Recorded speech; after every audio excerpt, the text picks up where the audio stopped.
c'est que la PAC et puis comment se dessine en gros la PAC, la future PAC. Premier point, rappeler que la PAC est toujours le premier budget de l'Union européenne avec 387 milliards d'euros sur les 7 ans à venir, dont 62 milliards qui reviendront à la France. La France est la première puissance agricole de l'Union et donc logiquement aussi la première bénéficiaire de cette politique.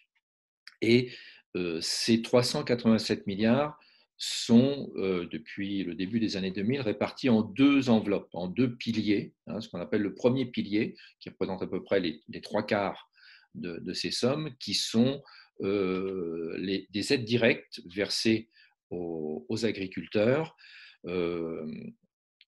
et qui sont financées à 100% par l'Union européenne. Et le deuxième pilier, qui représente à peu près un quart de l'enveloppe, va plutôt sur des projets spécifiques contribuant à la pérennité de l'agriculture, à la pérennité du développement rural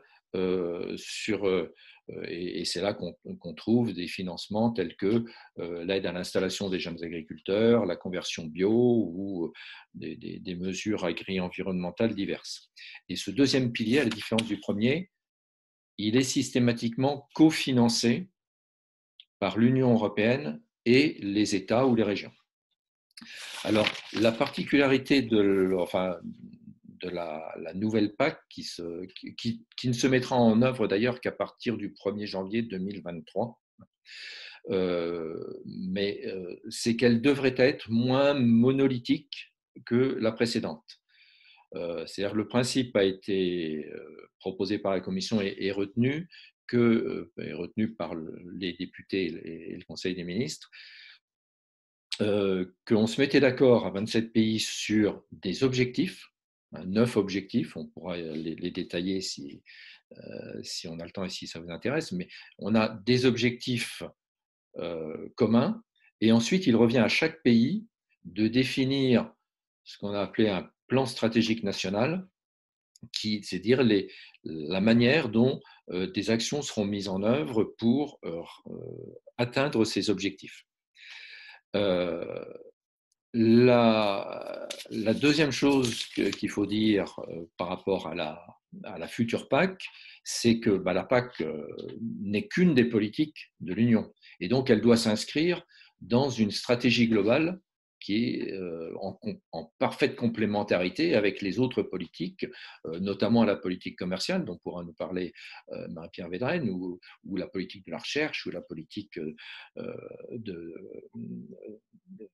sur la jeunesse aussi, etc. Donc, et cette stratégie globale, sans déformer les choses, elle est quand même, en gros, inscrite dans ce qui a été appelé le pacte vert, le Green Deal. Et donc, forcément, la nouvelle PAC se doit d'être plus exigeante en termes d'objectifs environnementaux. Et concrètement, pour cela, la nouveauté de la future PAC, c'est que le premier pilier, ces aides directes, va être lui-même subdivisé en deux parties. 80% vont continuer à être répartis entre, en principe, tous les agriculteurs, très largement en fonction de la taille de l'exploitation, même si les premiers hectares sont et seront plus financés que de manière à favoriser plutôt les petites et moyennes exploitations qui sont plus créatrices d'emplois. Mais en gros, répartis entre tous les agriculteurs sous condition de respect d'un certain nombre de conditions de base, de conditions notamment de verdissement, dans lesquelles on trouve par exemple le maintien des prairies permanentes ou la diversité des cultures. Alors ces conditions de verdissement, jusqu'à aujourd'hui, elles ne jouaient que sur un tiers des aides directes. Et là, il est prévu qu'elles s'appliquent de façon impérative à l'ensemble des aides directes.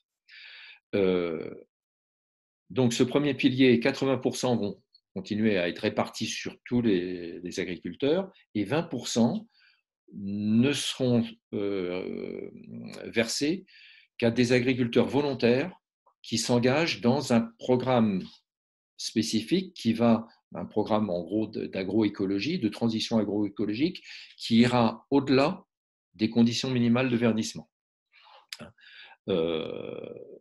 Et, et donc, cette adhésion, elle sera volontaire. Le débat a été de savoir si tous les pays devaient mettre en place cette option, qui est ce qu'on appellera un éco-régime.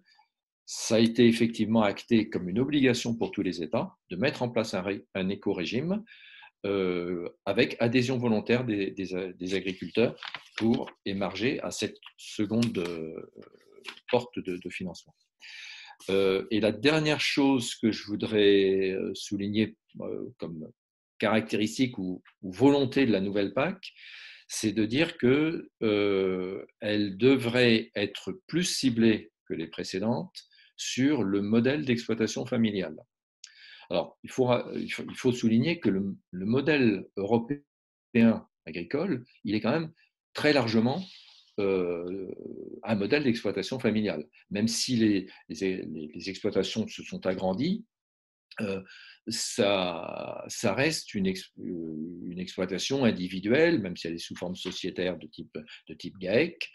On a très peu, sauf peut-être dans certaines zones de l'Est, de l'Est européen, on a très peu d'entreprises capitalistiques appartenant à des sociétés qui investissent sur une exploitation agricole et qui émettent du personnel salarié. Le salariat se développe, mais ça reste des exploitations individuelles.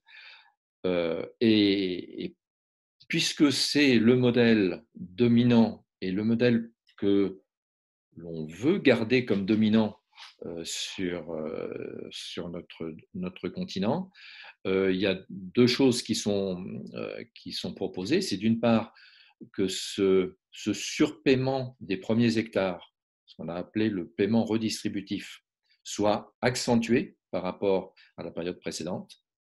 Et la deuxième chose, ça a été de prévoir que ces aides directes soient plafonnées.